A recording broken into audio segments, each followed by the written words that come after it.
চন্দ্রগ্রহণের রহস্য খুঁজতে বেরিয়েছে চার বন্ধু: বন্ধন, দুষ্টু, টুকটুকি এবং বল্টু। ভয়, ভীতি, কুসংস্কারের জাল ছিঁড়ে বেরিয়ে আসা অদম্য চার বালকের জীবনের কৌতূহলী মনের বিজ্ঞানসম্মত সমাধান। এটি স্যার পাশে গাড়ি আসছে কেন? এখনো তো সন্ধ্যা হয়নি। কি আসছে সব? ওরে বাবা, এটা ভূতের গাছ। ভূত নয় দোষ্ট, আজ চন্দ্রগ্রহণ হবে।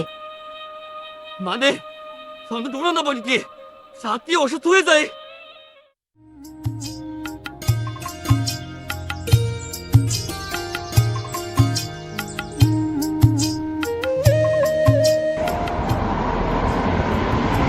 চল চল, আজ তাড়াতাড়ি বাড়ি যাবো। বাড়ি গিয়ে চন্দ্রগ্রহণ দেখবাম যাও।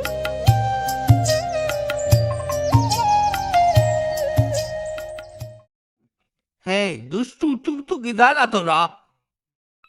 শোনো, যখন পৃথিবীর সূর্য আর চাঁদ মাঝখানে আসে, তখন সূর্যের আলো চাঁদে পৌঁছাতে পারে না।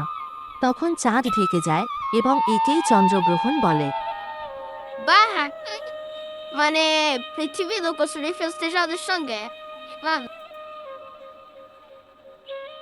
কিন্তু ঠাকুমা বলে চন্দ্রগ্রহণে কিছু খাওয়া যাবে না, বাইরে বেরোতেও মানা।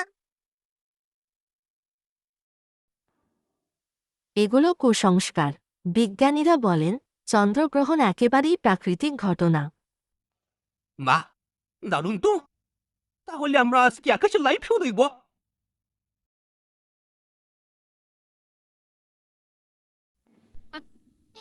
হ্যাঁ, তোমরা দেখো, চারদিকে যাচ্ছে। কি অবাক কাণ্ড! এটা ভয়ানক বিষয়। না, এটা বিজ্ঞানের খেলা। একটু পর লাল চাঁদ উঠবে। একে বলে ব্লাড মুন।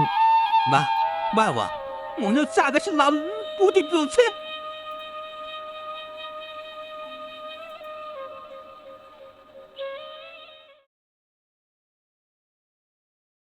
আমি ভুল বুঝেছিলাম, আগে ভয় পেয়েছিলাম, কিন্তু এখন বুঝলাম জ্ঞান থাকলে ভয় থাকে না। হ্যাঁ, কুসংস্কার দূর করে বিজ্ঞানের আলোয় চলা উচিত। একদম ঠিক। এই প্রকৃতির প্রতিটি রহস্য বিজ্ঞানের মাধ্যমে বোঝা যায়। হা হা হা, তাহলে আমরা চারজন হব চন্দ্রগ্রহণ গবেষক দল।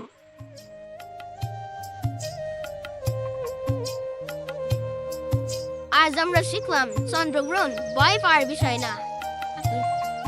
এটা কেবল সূর্য, পৃথিবী আর চাঁদের বিশেষ খেলা। বই থেকে বেরিয়ে আসতে চাই, আমরা বই পাবো না মই।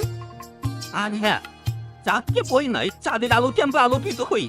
ছোটবেলায় মা আমাদের চাঁদের গল্প শোনাতো, তাই চাঁদ আমাদের। বন্ধুরা, আজ আমরা কি শিখলাম বলো তো? হুররে হুররে, চন্দ্রগ্রহণ ভয় নয়, জ্ঞানের আলো।